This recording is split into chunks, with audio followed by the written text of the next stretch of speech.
Connersville is in financial trouble tonight. The mayor says to get things back on track, immediate cuts will come at the expense of public safety. RTV6 reporter Chance Walser has new details on what residents there can expect in the coming days.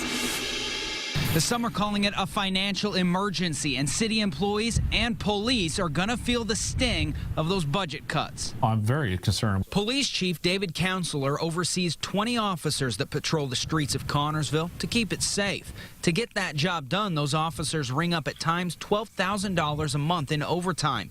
That's money that will not be available anymore. I froze overtime. There'll be no more overtime. We're going to tighten up our financial strings on the police department. This week, Mayor Leonard Urban declared a financial emergency, a formal and necessary process, he says, in order to make immediate budget cuts. He says at the beginning of the year, the city had just over $2 million in its general fund. By May, that fund will be reduced to just more than $14,000 unless changes are made.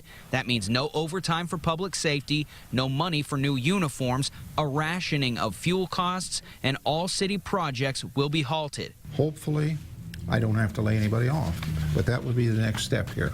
We would lay people off. Connersville's financial problems, Urban says, are similar to those in other communities. Factories have left this area, taking with them taxpayers whose money goes into the general fund.